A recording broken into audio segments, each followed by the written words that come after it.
welcome back to Demigod Debut. I'm Mal, Apple Maps enthusiast and longtime fan of Percy Jackson. I'm Julie, and I'm honestly too shocked about that Apple Maps thing to come up with a pithy one-liner. What the hell? We'll get to it. Oh my god. And this is Demigod Debut, a podcast where Julie reads The Titan's Curse for the first time, and I read it for probably like the 10th time. And we are joined once again by my bestie Bella. Woo! Hey! And I once again don't have a Percy Jackson themed question for you, so my question is just, how are you? What did you have for dinner / what will you have for dinner? Oh, so I had like an aggressive girl dinner for dinner tonight. I started off with some goldfish, and then I had some applesauce, and then I had some bread, just like a slice of bread. It sounded good. I had some slices of turkey, and then I had gushers for dessert. Balanced. That is such a girl dinner. I love it. Oh, and then I had carrots and dip because health. Right. Vegetables. Yeah, and now I'm drinking water. Julie, what did you have for dinner? I had 2 rice cakes with cream cheese and lox and a protein bar. I've been really into Bear Bells. Yes, those are so good. They're so good. Wait, which flavor? Well, the first one I ever tried was the caramel cashew, which was very good, but they didn't have the full box of it at Walmart when I went, so I got the chocolate dough or something. Very good. I like that one. I also like the salty peanut one. That one's delicious. I haven't tried that one. Me and protein products are not friends. You'll just stick to your turkey slices. They're so hit or miss. Yeah. You know? It's a texture thing. It's all about the texture. Yes. Yeah. And I find some of them taste like literal chemicals. I know they're all kind of chemicals, but some of them it's very obvious. They didn't even try to make it taste good. They're just like, here's your slop. Yeah, literally. It's like besties. We could have tried a little. See, I just asked this question because I wanted to brag a little bit that I actually cooked for the first time today in 6 months. Slayed. I made some pasta. I made myself a little cream sauce. I did the whole flour and butter thing and put milk. It was crazy. I am a chef. It's crazy. Oh my god. You are a chef. Incredible. I love this for you. Thank you. Thank you for your support. All right, so perhaps we should get into our chapters. Yeah. So we have, first of all, chapter 12, I go snowboarding with a pig. Vibes. And so, just some context, we left off last chapter, they were on the Sun Train, and Percy was having a dream in which he was this mysterious hero, and also Zoe was there. We have 4 days until the summer solstice deadline, and it really is nice that there's one deadline for all the things. It's that's when Annabeth is being kept alive until, that's when we need to find Artemis by, and that's also right about when Thalia will be turning 16, so very nice of them to keep it all together. Incredible planning by Rick. We have arrived now in Cloudcroft, New Mexico, which I did look up, and it is this little tiny town, less than 2 square miles, and it has a population of 700 people. My high school graduating class was bigger than this. Okay, your high school was ginormous. I've been in many towns that are much smaller than 700 people. Really? Many towns? I mean, growing up in Wisconsin, the amount of tiny little unincorporated, and then it's population 200, population 300. Y'all don't have that in your home states, tiny little pockets. Well, I'm sure. Probably, but I haven't been to them. No, it's crazy because my hometown just finally moved up from 4,800 to 6,000. So wow, ooh, it's big. Crazy. Do they get an extra postal worker for that? Is that what? Yeah, maybe. Okay, so then here's where we get into the Apple Maps enthusiast part, because I did look up Cloudcroft, New Mexico, just because I was curious as to what is there. So there were a lot more hotels than I was expecting, but I guess it makes sense if it's a ski town, if people are coming in to ski. And I do kind of miss them being in big cities because I couldn't use Street View at all, and I love using that to kind of see what's happening. But there is nothing like that in Cloudcroft. There are, however, 6 different churches, all different denominations, whatever church you want, but all of them Christian, Baptist, Methodist, Catholic, Episcopal, no other religions represented. But in a town with 700 people, to have 6 churches, that's a lot of churches. How many bars? I'm looking at bars. I only ask because my hometown, being from Wisconsin, We have more bars than churches, and I think we have 10 churches just in my hometown. Yeah, there were a couple of bars as well. But the ratio of people to churches makes more sense there. If you've got like 6,000 people in 10 churches, that's like 600 people a church. No, I'm with you. The church ratio in Cloudcroft, That's crazy. That's off the rails, dude. It's That's a lot of churches. insane. Geronimo Street. Now I'm at Now you're looking at Cloudcroft, New Mexico. Yeah, Bear Ridge Log Cabin. Hey, girl. Indoor lodging. 4.4 stars. That's actually kind of good. But so, okay, then I was thinking about, like, in the book, Thalia, Percy, and Bianca go to, like, a grocery store to try to get directions, while Grover and Zoe go to a coffee shop to try to get food, which I feel like it should be opposite. They should get food at the grocery store and directions and coffee at the coffee shop, but maybe that's just me. I bet they got coffee at Dave's Cafe. Or Black Bear Coffee Shop. See, okay, I wanted it to be Black Bear Coffee Shop so bad, but the thing was, I looked up grocery stores, and actually, by my, like, findings right now, Cloudcroft does not have a grocery store that is open. Does it have a gas station? There is, like, there is a grocery store. Like, if you search grocery store, it comes up, but it's, like, permanently closed. Well, it could have been open when the book was written. It could have. It could have. It's called Mountaintop Mercantile. Yeah, I see it. It says permanently closed, but then there's a coffee shop right next to it. So I was like, maybe that's where they are. But if they truly don't have a grocery store, it's a bit of a food desert for these 700 people. Maybe they have Dollar General. They do. They do. Every small town has a Dollar General. There you go. But to have 6 churches and no grocery store is crazy. No, that's the American dream right there. USA, baby. I don't need your liberal Whole Foods. Just give me Jesus and no food. I'll live. The only bread we have here is communion bread. It's the body of Jesus. That's it. Little wafers. Just the wafers. Yeah.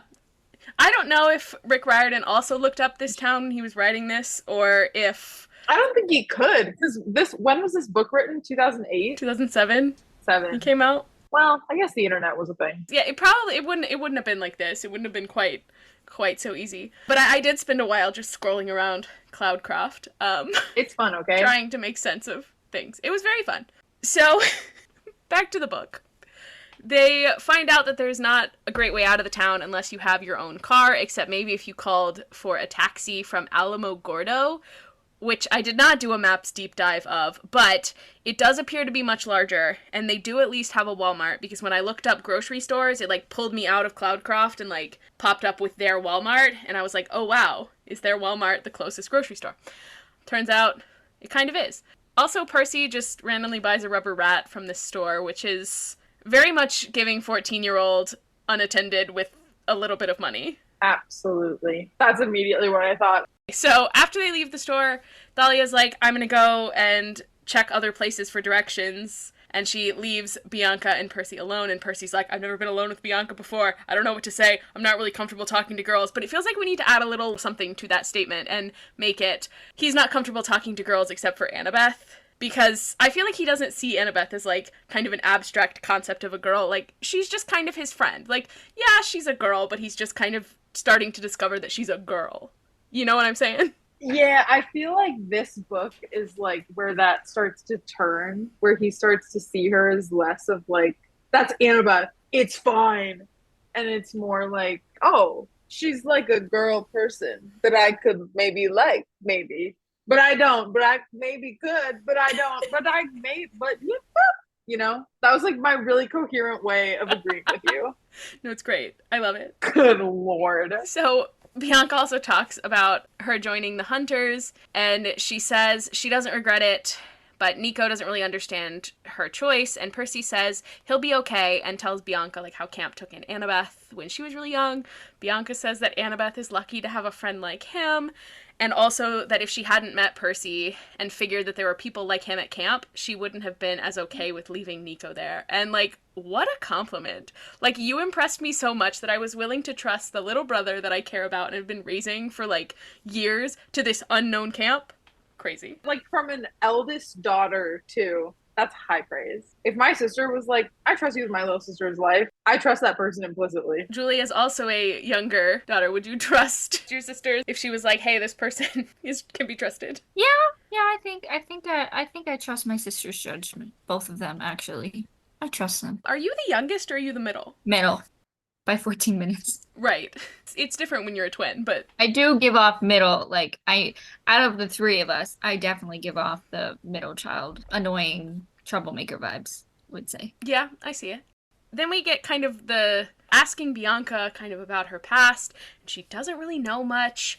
They were told that their parents were dead. They were going to this boarding school in DC, and some lawyer took them to a hotel for a while. Then another lawyer came and got them out and took them to Westover. And she talks about how she wanted to join the Hunters so that she could have her own life and not just have to be like Nico's big sister all the time. And Percy starts talking about how he overheard them saying something about the general before they left camp. But Zoe and Grover then come back before Bianca can get all mad at Percy for eavesdropping or give him an answer to what he was saying. So, missed opportunity there. Then, there's this kind of warm breeze, and the birds on Grover's cup come to life and fly away, and Percy's rat also runs off, and Grover, of course, passes out, because that's what Grover does. Thalia runs up and tells them they need to leave because the skeletons are back and they have guns. So, they're, like, surrounded by the skeletons, and they have quite literally brought knives to this gunfight. And the skeletons are, like, calling for reinforcements. Grover is moaning about a gift from the wild, and it's not looking good out here. So they decide to take on the skeletons one-on-one. Percy thinks of Annabeth, and he charges, and manages to dodge the bullets that they are shooting at him. Matrix. Matrix style, exactly. I'd like to imagine him in the Matrix. Yes. I'm with it. I agree. Also, Percy, like, cuts off one of the skeleton's arms and cuts it in half, but it, like, starts reassembling itself, so these things can't even be killed. I do picture these, like, did y'all ever play Super Mario Bros? Yes. Yeah, the skeleton Koopas that fall, and then they go back up. You know what I'm talking about? Okay. I'm with you. Yeah, that's, like, what I pick. Obviously, maybe not, like, as a Koopa Troopa, but, like, that energy. Yes, I see the vision. I see the vision. The skeletons also shoot Percy, but surprise, surprise, the coat from the bulletproof lion is also bulletproof, which is fun and convenient. And then Bianca's the only one who ends up having any luck with the skeletons. She stabs one with her knife, and it just bursts into flames, so lucky shot from Bianca. Their fight then gets interrupted by a giant boar bursting out of the woods. Grover says it's a blessing from the wild, but now they just kind of have something else trying to kill them. And Percy remembers that Hercules had fought this boar, but he couldn't remember how he did it. But lucky for us, I have Google and looked it up. So this was like one of Hercules' 12 labors, capturing the Erymanthian boar. I'm taking a stab at how you say that. I skimmed right over it. That was one that I said, ew, boar. That's how I generally love to pronounce things, but then all of a sudden you, like, read it out loud, or you have to say it on a podcast, and so then you have to, like, take a stab at it and hope it's something. Yeah, and I'm gonna let you take a stab at it, and I'm just gonna call it the pig. Yeah, so one of the 12 labors that Hercules had to do as penance for murdering his wife and kids. Wait, what? So yes, Hercules was, like, driven mad by Hera, and he, like, went into a rage and killed his wife and kids. So, like, really it wasn't even his fault, but then he had to, like, do these 12 labors to make up for it. What the hell? I don't know anything about mythology. I never heard that before, ever. Yeah, that's kind of messed up. Other things from the 12 labors that we've seen, like killing the Nemean lion was one of them. Also slaying the Hydra. Great times. But Hercules also couldn't kill the boar because he needed to bring it back alive. And so he ended up chasing this boar, trapping it in a net, and, like, carrying it back. Which is wild because Percy's like, the thing is 10 meters tall. Didn't Hercules have, like, God strength, though? Or did Disney lie to us? You know, I don't know. Like, I wouldn't put it past Disney to lie. Like, it's their corporation, so. And, like, the thing about mythology is so many of the stories have so many different variations and, like, different ways that they were told. So it's like, yeah, there may have been stories that he had godlike strength. You're right. It's a banger movie, though. Also, seeing it described as, like, being 10 meters tall reminded me that the little PDF we've been using is the UK version of the book. So I had to, like, get up and go get my American book so that I could get measurements that made sense. And so it says that the boar is about 30 feet high. So either way, it's a big old pig. No, because here's the thing. I was just thinking about this today. Like the metric system is objectively better, but I'm just so screwed because I don't have any like you could tell me, "Oh, it's like 40 degrees Celsius outside." And I'd be like, "That means nothing to me." I don't know how to dress. I don't know what that means. Like I have no perception of what the metric system is. That's quite hot. 25 is like 70s, I think. No, and I believe you. But you get what I'm saying, right? That like knee jerk reaction of like, oh, I know what that means. Like a cup of water, I know what that means. Like, unless you learned it in school quite young, to like kind of equate the two. Yeah. The only one I can kind of equate now is like kilometers to miles, just because I'm like, I know a 5K is like 3 miles, because No, running. because He's a runner. We get it. You're better than us, Mal. You run. Thank you. That's exactly what I want. like I love metric for when I'm baking. Get a little scale out, measure everything by gram. It's hard out here in America, okay? We have stupid measurements. Okay. Anyway, we're running from a boar. Wait, can I mention something really quick about this war? Because as soon as I read this, do you guys know the feral hogs tweet? Yes! That's the immediate tweet. Oh my god, I forgot about the feral hogs. I literally looked it up to quote the tweet, and he tweeted out, "How do I kill the 30 to 50 feral hogs that run into my yards within 3 to 5 minutes while my small kids play?" Yeah. He's like, "What? I'm just supposed to let these feral hogs kill my kids?" And then you realize, like, actually, he kind of had a point because I saw a video of these like feral hogs, and they're like, I was just thinking like pigs, like it's just pigs, and it's like, no, they're like boars, like that, like hard. Like he kind of ate that. Like I don't think you should have a machine gun, but he kind of ate there.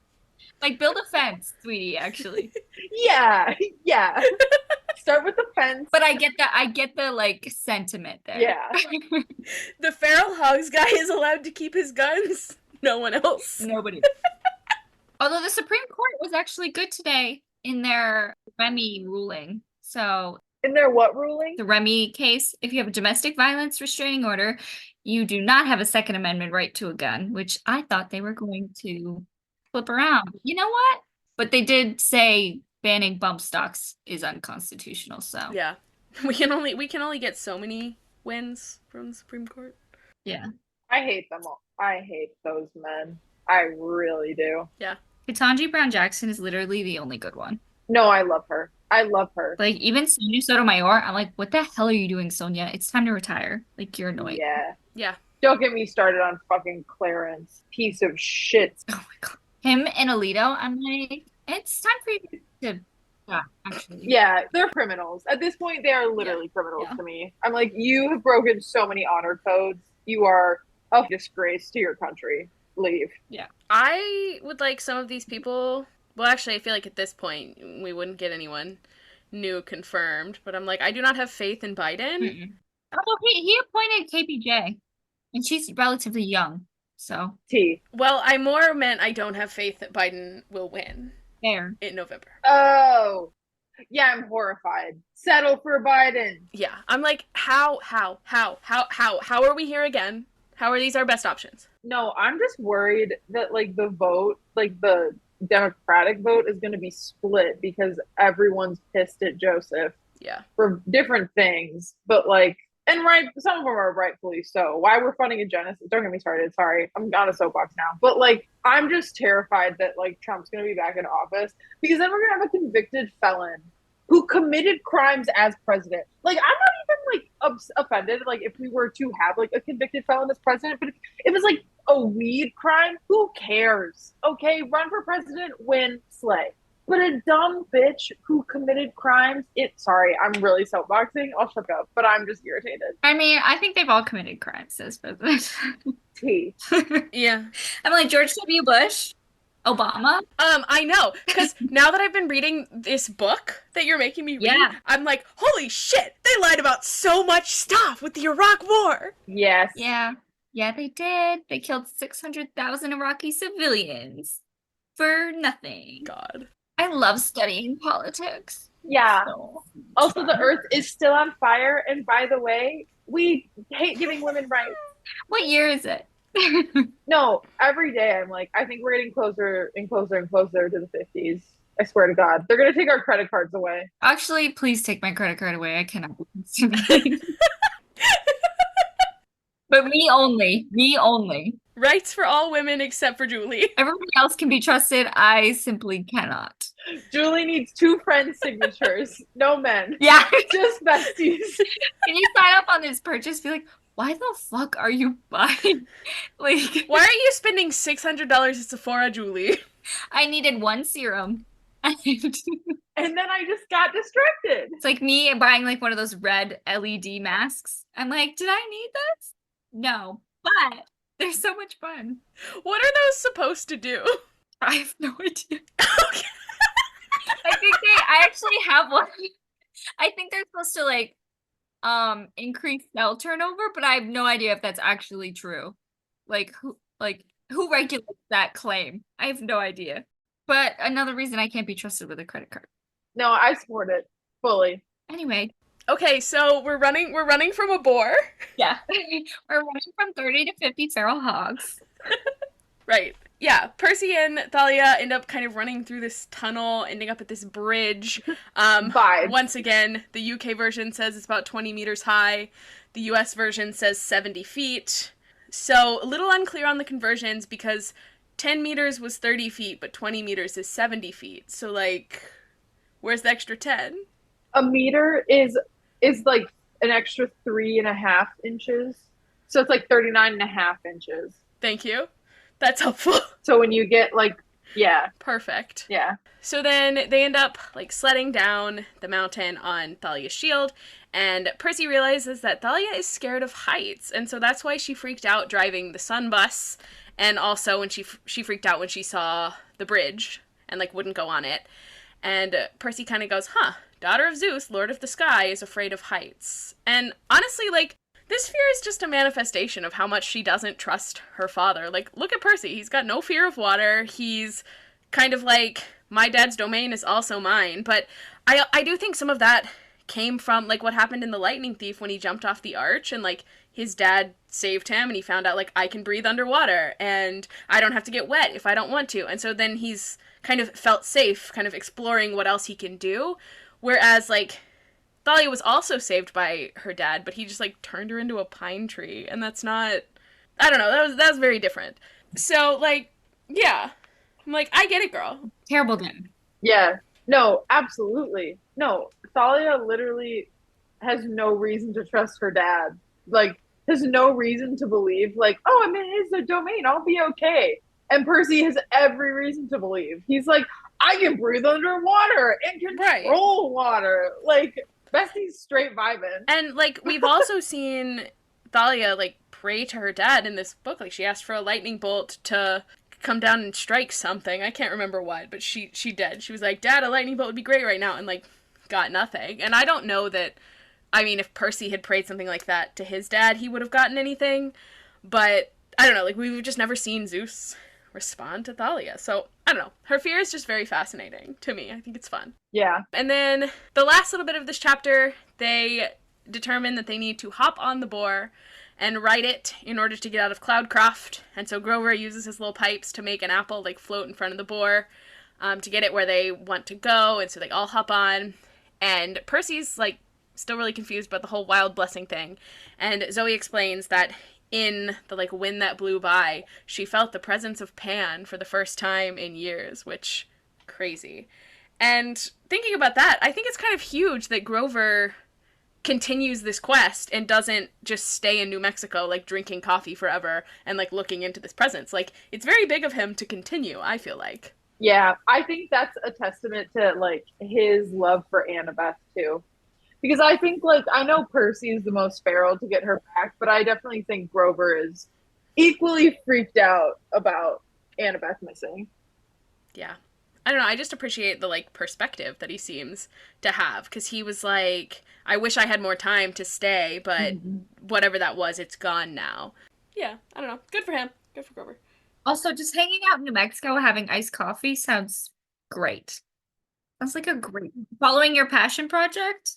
Sign me up. Yeah, just hang out in this town forever. They've got 6 churches. They've got no grocery store. They have a Dollar General. It's fine. Eat all the Little Debbie snacks you want. Grover would probably love that. I feel like he would like a Little Debbie snack because it would have like a snack and they would also have like a wrapper that he could eat. Favorite Little Debbie snacks? I need to know. Cosmic brownies. Those are up there for me. Yeah. I could demolish an entire box of honey buns in one sitting. Oh, love a honey bun. They also have iced lemon cakes during Mother's Day. So good. Oh, That sounds really good. But only during Mother's Day. It's very irritating. Now I want to go get Little Debbie's. Yeah. okay. Anything else on chapter 12? Oh, it's... Nar. I'm the moderator, just trying to keep this crazy train on track. And you know what? It's a tough job. Let's be honest. It's a really tough job. Mal, you should do the presidential debate. It'd be like, so, what are our thoughts on Percy Jackson? What are our thoughts on Persabeth? Because actually that's how you're gonna win the youth vote, is... Yeah. Okay, chapter 13? Yeah. Let's get back to the podcast. Alright, so, chapter 13, we visit the junkyard of the gods. We ride this boar for miles, and we end up in a place called Gilaclaw, Arizona. And Percy calls it a cluster of buildings too small to be a town. And so I did look it up. This is not a real place. Don't fear, another Cloudcroft style Apple Maps deep dive. So Grover does his little tracking spell again, and they determine that there's some kind of trouble that they'll have to face in the junkyard. Wonder what it could be. They camp for the night, and Zoe stargazes a bit and talks about light pollution. And I have to say, if you have never been to a place out in the middle of nowhere where you can see the Milky Way, it hits different. Yeah, there's so many stars. They're so pretty. Dang, I wish I could see literally any stars, but I live here. So, then, we've got a great little Thalia-Zoe disagreement because Thalia has to correct her grammar and tell her it's not thee, no one says thee anymore, it's just you. Classic. We love to see it. And Grover kind of is thinking about like what happened with Pan and Cloudcroft and thinking like maybe I just need to drink more coffee, maybe I need to go back to New Mexico. And Percy's like, okay, but doesn't want to crush Grover's dreams. And they talk a little bit about Bianca being the only one able to destroy the skeletons, but she doesn't really know what happened and why she was able to do that. And then we get to the good stuff. Zoe suggests that they go to Vegas, but Bianca's real quick to say no, because she remembers that she and Nico stayed there for a while. And Percy thinks back to his own personal bad experience in Vegas and goes, did you happen to stay in the Lotus Hotel? And Bianca's like, how did you know that? Turns out, that's exactly where they stayed. So good. I love the return of the Lotus Casino here, and for such a purpose as this, iconic. I loved it. I was like, plot twist. Yeah, it's a good callback. And so Percy asks all these questions about like how they got out, how long they were in there, and Zoe asks, does she know who the president is? And it does make me giggle a little bit because the book, instead of like naming the president, it just says, she told us the correct name of the president because Rick Riordan is so determined to not date these books. When was this written? This came out in 2007. So Bush. Baby Bush. Yeah, so Bush. So this book has now lived through 4 presidents. Which is kind of crazy. It gets even funnier to me, though, that, like, we're so determined to not date this because Bianca then says that, like, the president before the current president was FDR. And Zoe's like, that was 70 years ago. But, like, FDR was in office from 33 to 35. And so... 45. What? 45. What did I say 35? Oh. 33 to 45. I misread that. Might be. Yeah. 1933 to 1945. My boy, except for... we don't have to say it, but we know. We know. Yes. Okay, well, the start of his time as president was 91 years ago, and the end would have been, 79 years ago. And so I don't think you could say either of those is about 70 years ago. You'd have to say 80-ish years ago. So already we've dated this book just a little bit. Take that, Rick. It's not timeless now, bitch. Sorry. Yes, it is, Rick. I love you. XOXO. Huge fan. Well, there's a lot of things that make it not timeless because... The Hillary Duff reference? Yeah. I'm like, how can you be like, this is a timeless series that takes place now when you've got references to Hillary Duff and then you also have references to, the song Shallow. Okay, excuse the fuck out of you. Hillary Duff is timeless. I mean, yeah, but Hilary Duff is also not the, like, I'm kidding. pop culture icon that she once was, you know? Oh, no. Absolutely not. Like, it's, yeah, no. Because, like, I feel like she was, like, very equivalent to, like, Olivia Rodrigo now. She like, was. she's one of the girlies, you know? Like, Yeah. she was a girly that everyone looked up to. Well, because I feel like that's something that if you were teaching, like, the Lightning Thief in an English class, as some middle schools do, you would have to be like, hey, do you kids know who Hilary Duff is? Oh, absolutely. They would not know. And then you would cry when they would be like, "Who is that?" Oh, crazy. That'd be so sad. I'm maybe an outfit repeater, but you're an outfit rememberer. So true. And that's something I live by, okay? All right, great. So we don't get any more information from Bianca, you know, about how they got out of the hotel or, like, how they ended up in the hotel. Like, it's also very unclear. But we get interrupted by the best freaking part of the chapter because a limo rolls up and Ares hops out, holds his sword to Percy's throat, and he's like, this is a friendly meeting because I don't behead my enemies in front of a lady. And that's not very feminist of him. Like, women should be allowed to see a little beheading if they want. Yeah. And I stand by that.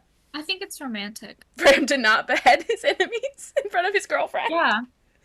Not in front of a lady. Yeah, that was mostly a joke. So Thalia is like, who's in the car? And Ares says she doesn't have any interest in the rest of you. Like, she only wants to meet with Percy. And so Percy walks in and is met with the most beautiful woman he's ever seen. He says he forgot his name, where he was, how to speak in complete sentences.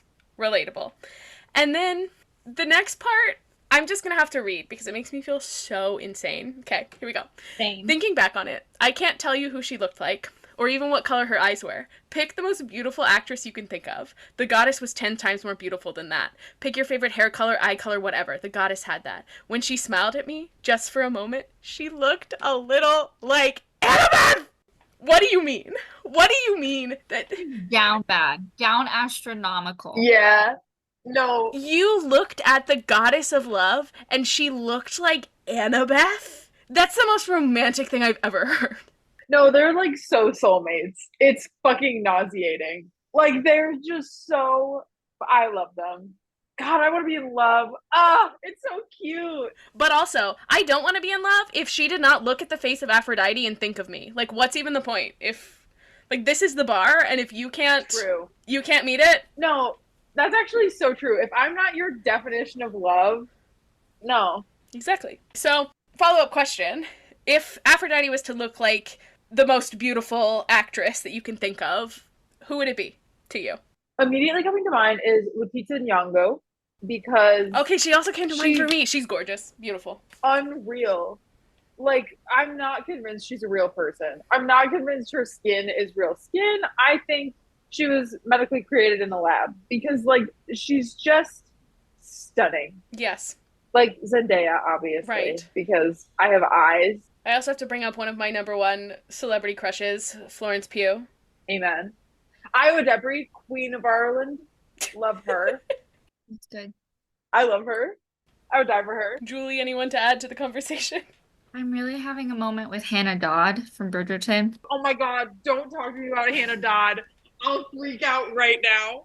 Nicola Coughlan? Hello. I love her in who's Claudia Claudia Jessie. Jessie. She's so funny. She is I love her. I'm convinced that me and Claudia and Nicola, we would all be besties. I'm like, I would be friends with you. I would sneak right in. Delusionally so? Maybe. But either I'm marrying them or I'm being their besties. So these are their options. I love that. So yeah, a combination of all those women. No men invited. Exactly. I mean, if Aphrodite could look like the most beautiful women in the world, why would she choose to look like a man? Although Cillian Murphy will forever have my heart. Sorry. Love that man. He's beautiful and he's Irish. I get that. So, ugh, the Irish. Yeah, win-win. Yeah, Paul Mescal. My white man of the month is Jonathan Groff right now, so. Oh, fully support. Fully support. So, Aphrodite. Wow. It also makes me a little bit crazy the way Aphrodite is like, so we both know why you're here. And when he's like, no, she's like, still in denial then? Love it. I love her. She's like, don't try to tell me that you're on this quest because of Artemis, because we both know that you're not. No, and then I forgot that she meddled to like get him to go. I love her. Oh yeah. Oh yeah. She did in fact meddle. She's me. Yep. Like the t-shirt she was involved in sending Blackjack to find him. The t-shirt is still crazy to me. Like the Centaur blood t-shirt, the thing that killed Hercules, what? Too far, too far. She also tells him to focus on saving Annabeth and forget the others. Like, she goes as far as saying the hunters are your enemy, which is... Not being a girl's girl. Right, exactly. I'm like, don't pit girls against each other. The hunters are not your enemy just because they chose to forsake love. Like... Yeah, no, these gods are not very girls' girls. Artemis, she pretends to be a girl's girl, but only for her hunters. And if you're not a hunter, not part of the girls' girls. Aphrodite, not a girl's girl. Athena, not being a girl's girl. Hestia is actually a girl's girl. Hestia is out here being like, let me keep home warm, bestie. I will keep it warm for you. Yeah.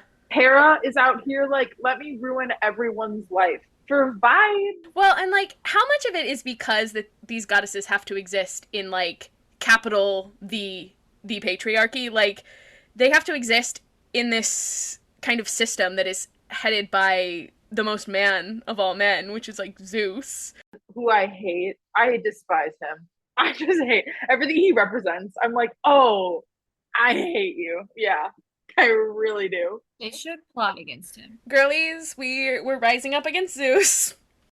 What else? Oh, also, Aphrodite promises that this is not going to be easy and boring for Percy. Like, she's got some surprises in store, some anguish, some indecision, because that's exactly what we need. And she warns him not to take anything from her husband's junkyard right as Ares pulls him out of the limo. And that's it with our audience with Aphrodite, but it's so fun. It's so fun. She's unhinged. I love it. Yes. Yes. Yeah, no, she really said, I'm like gonna be a little chaotic.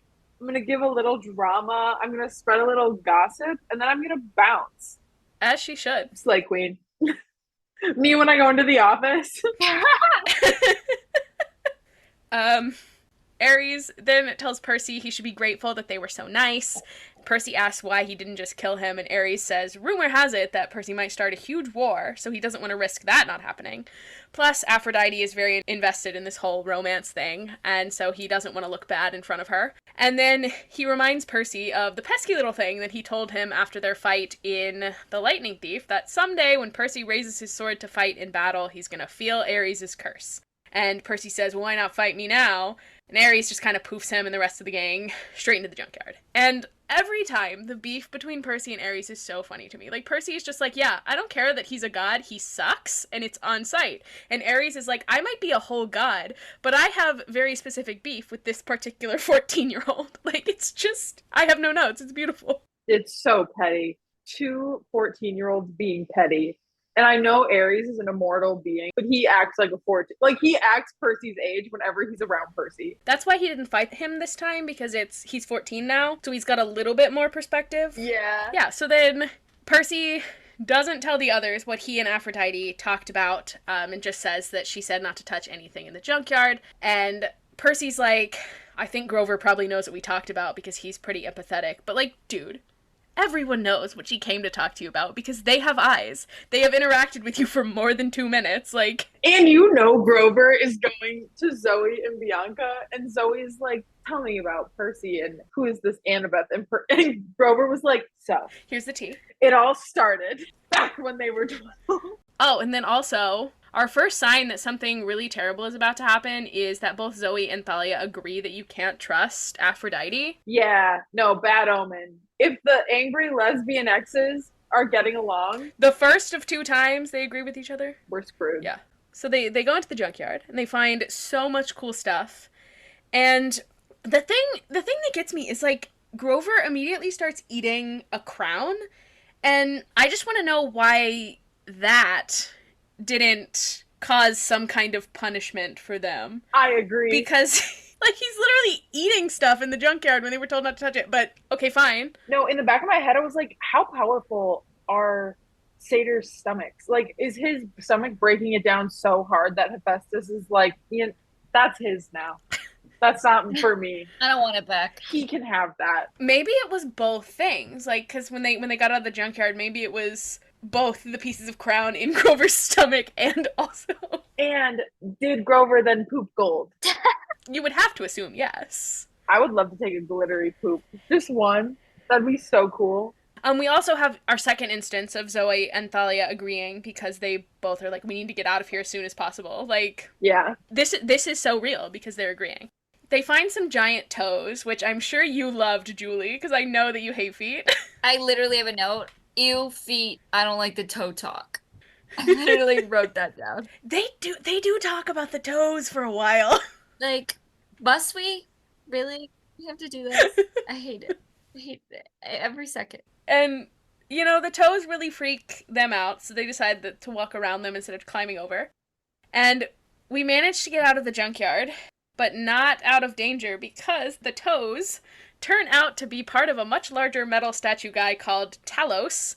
And Thalia says it's too small to be the original, so it must be a defective prototype. And so Talos in mythology was this, like, big ol' automaton guy made to defend Crete, the island. That's kind of all that I could find on Talos. Like, it was just kind of like, this is what he is. And I was like, okay, thanks. So Zoe immediately turns and accuses Percy of taking something from the junkyard. And he's like, well, I'm a lot of things, not a thief. Yeah. But he notices that Bianca looks a little guilty. And they try to fight Talos, but really they're just kind of running from him. Percy finds out that it was, in fact, Bianca who took something. And she took a tiny metal figurine because it's the only one that Nico didn't have as part of his Mytho-Magic set. And she drops it, but it doesn't stop Talos from coming after them. And so Percy ends up seeing that there's like this maintenance hatch under his foot and makes a plan to get inside to try to control it. But Bianca says she'll go because this is her fault. And Percy says, no, please don't do that. And she doesn't listen. She picks up the little statue, gives it to Percy, and says, if anything happens, give this to Nico and tell him that I'm sorry. And so they get Talos to raise his foot. Bianca gets in, starts controlling it. Then Talos runs into the power lines and immediately starts falling apart. And they search the wreckage for a while, but there is no sign of Bianca. And Grover reminds them that this is exactly what the prophecy said. One shall be lost in the land without rain. And the chapter ends by saying, Bianca D'Angelo was gone. And such a bummer note to end a chapter on when the beginning was so fun. Yeah. I remember the first time I read that and I was distraught. Julie, anything to add? I just like the Ratatouille moment when it seemed like she was controlling it. Not Ratatouille. Like R.I.P. Bianca, but the Ratatouille thing was funny. I love Bianca Remy the Rat D'Angelo. That was her stage name. Her stage name was Remy the Rat. Yeah. I'd just be like, Bianca D'Angelo died 2007. Welcome back, Bianca D'Angelo. R.I.P. Bianca D'Angelo. You would have loved Ratatouille. Well, you did Ratatouille come out. We need to make the meme. Wait, hold on. There's your meme for the week. Ratatouille also came out in 2007. It's fate. It's perfect. It's literal reincarnation. She was reincarnated. Yeah. That's crazy. She's back. In her Ratatouille era. Julie, I just want to point out that a couple weeks ago you were like, I don't think this is going to happen, but it would be really crazy if Bianca died in the desert, and then Percy had to tell Nico that Bianca died, and I was like, I can't let Julie know. Listen, I'm actually Rick. Like, it's actually... That was my pen name. Right, you wrote this. When you were 9 years old, you actually wrote this. Yeah. A 9-year-old could write this, Rick. Did I actually say that? I don't even remember saying that. It's crazy. You did? I don't remember half the shit I say on this podcast. I have to be completely honest with you. That's okay. I like blackout. Yeah.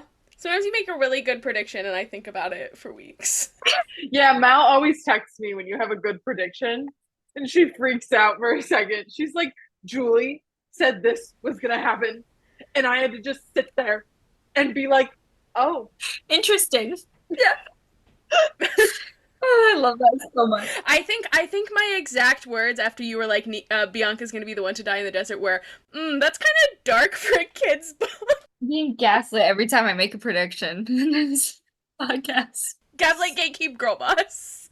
Okay, if we don't have anything else, speaking of predictions, is it time to make some? Yeah. Oh, also, we're only doing 14 and 15 next week. Chapter 14 is the dam one, though, right? Yeah. Yeah, I have a damn problem. I want Percy to be fucking around on the Hoover Dam. Did you know the Hoover Dam was completed early and under budget? Wow. Isn't that insane? I miss when the government used to finish things on time and in a budget. Sorry, I'm really on my Go off.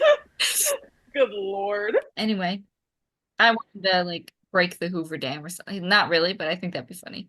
Yeah, vibes. I mean, he does have a thing for breaking monuments, so. 15 is I wrestle Santa's evil twin.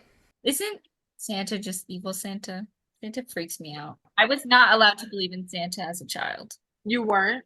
No, because my mom thought we would pray to Santa and God. Okay, but she kind of has a point because there were definitely moments where I believed in Mrs. Claus more than God. Mrs. Claus. Mrs. Yeah, not old brokey Santa. Mister, I was like, nah. But like a sweet old lady making cookies for like elves in the North Pole. Yeah, absolutely. Honestly, dream job. Yeah, That's my retirement plan. Just baking. me too. Ship me on up. I'll hang out. Okay, and then the things that we were supposed to revisit that we didn't revisit last time because we forgot. Any updated thoughts about parentage for like Nico and Bianca? I kind of have a controversial one. I don't know how much this would make sense, but I think they're demigods. So I think their dad, I think it's the dad, and I want to say it's Hades. Ooh. Because one, Bianca gives me like weird vibes, and she's the only one that can kill the skeleton. And they said both her parents are dead. So I'm like, Hades is dead because he's in the underworld. So I was like, I think their dad is Hades. Interesting theory. Hades was fucking in the 30s.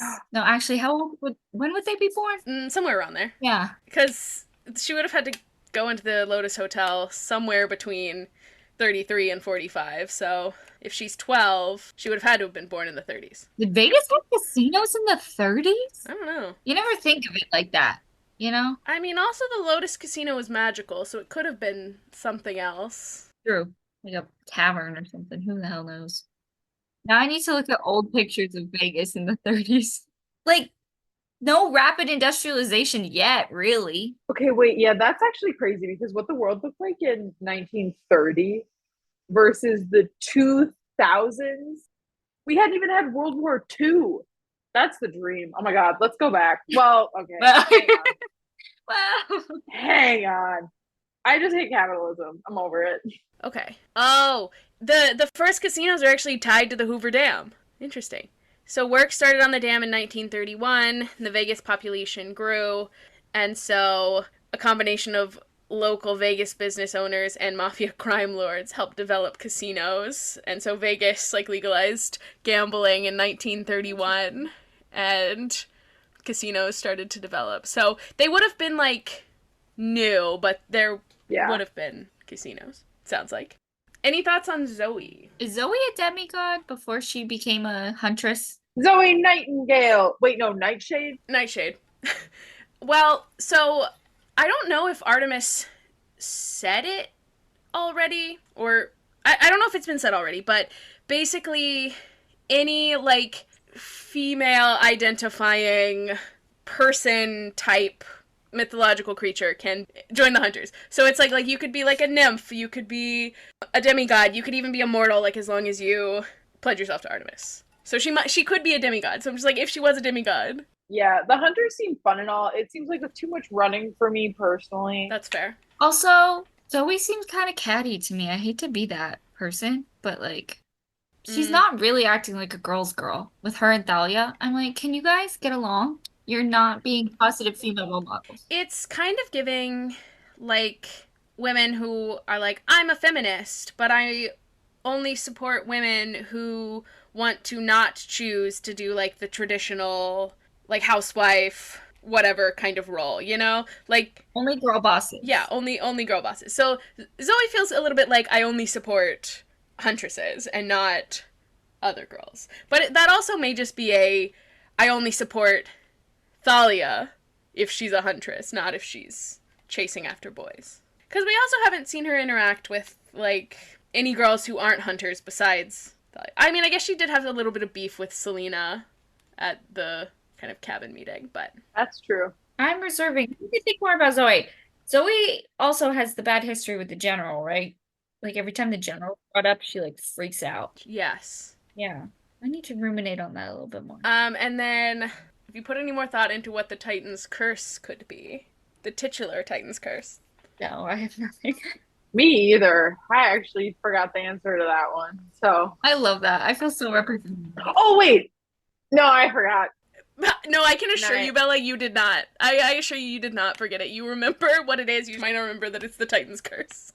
Yeah, maybe I'm not thinking of the right Titan. I feel so left out right now.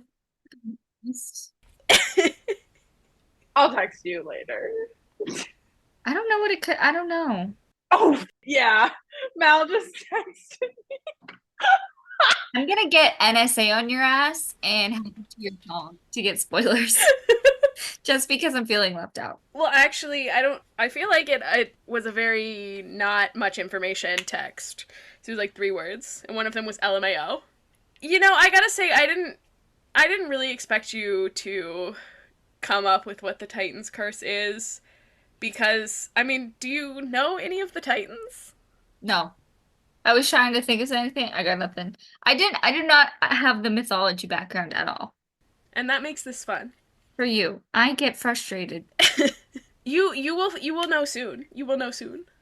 Like next week soon? Or I'm just wondering. Trying to Am I gonna find out next week? How many chapters are there? You are not. So there are, I think, 20. We're doing 3 more. The dam chapter. What a good one. What a good one. I'm excited.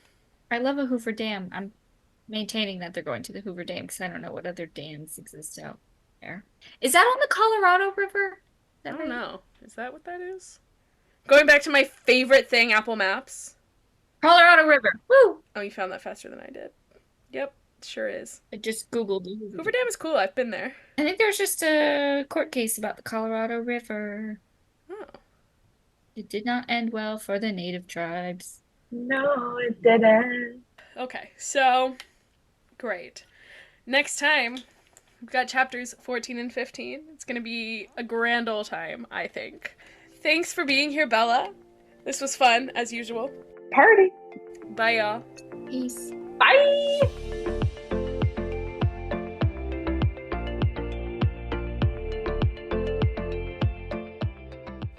Hi, thanks for listening. If you want more from us, you can follow us on Instagram, TikTok, or Twitter at DemigodDebutPod. If you liked what you heard, feel free to leave us a review wherever you listen. See you next time for some more discussion about the Titan's Curse. Bye!